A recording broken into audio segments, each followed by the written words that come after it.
The sound of rain filled the tiny apartment, a soft, rhythmic patter against the windows. Layla sat on the floor, her knees pulled tight to her chest, a cold cup of coffee forgotten beside her.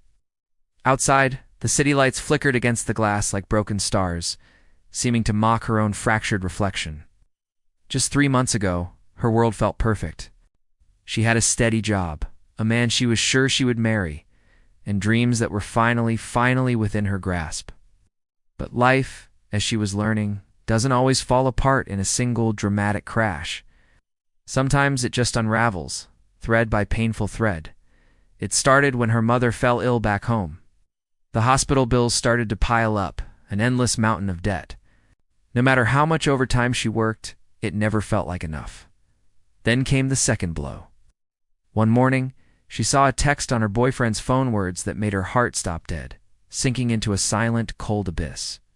He wasn't just lying to her, he was leaving her. And he didn't even have the courage to say it to her face. That night, she sat in her car, the rain pouring down the windshield. Her knuckles white as she gripped the steering wheel. She whispered into the stormy darkness, "Why me? I've done everything right. I've loved, I've helped, I've prayed. Why is my heart breaking like this?" But the sky offered no reply. The days bled into weeks. She went to work, put on a smile for her colleagues, and laughed when she was supposed to. But on the inside, she was just trying to breathe, to keep from collapsing under the crushing weight on her chest. Every single night, she'd lie in bed, stare at the ceiling, and whisper, "God, if you're still here, I need you to show me why this had to happen." One evening, walking home from work, she saw an old man sitting near the subway stairs. He held a simple cardboard sign that read, "Just need something warm to eat." For a reason she couldn't explain, she stopped. She didn't have much to spare, but she bought him a hot soup from a nearby diner and handed it to him without a word. The man smiled, his eyes gentle and kind.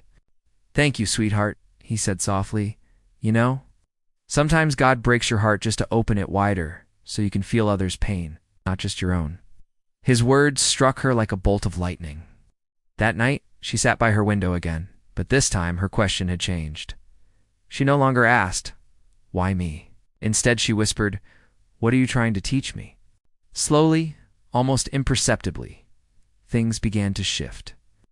She started volunteering at a local shelter on weekends, served meals, folded blankets, and more importantly, she listened to people's stories. Each story was a quiet reminder that she wasn't alone in her silent battles. She met a veteran who had lost his family but found peace in helping others. She met a single mother who sang lullabies to strangers' babies because her own had passed away. Every person she met carried their own pain, but they also carried an incredible strength, and in their eyes, she saw pieces of herself. Months went by, but the ache for her mother was still there, and old memories could still make her flinch. But something fundamental inside her had changed. She was no longer begging for answers. She was living them. One morning, while serving breakfast at the shelter, a young girl walked in. She couldn't have been more than 17, thin and shivering, looking utterly lost. Layla handed her a plate of pancakes and said gently, "You'll be okay.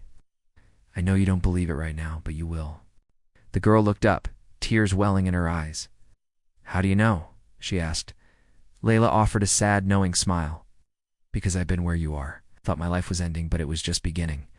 After the girl left, Layla felt something she hadn't felt in months, a profound sense of peace. It wasn't the kind of peace that comes from having everything you want. It was the kind that comes from losing everything, still choosing to love anyway.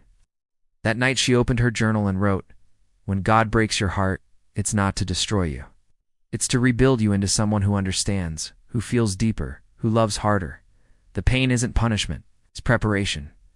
She closed the journal and looked out at the same city lights that once mocked her. But now they looked different. They looked like hope scattered across the vast night sky. Because sometimes heartbreak isn't the end of your story. It's the beginning of becoming who you were always meant to be. Thank you so much for watching. If this story resonated with you, please consider liking this video and subscribing for more content that we hope will inspire and uplift you. See you next time.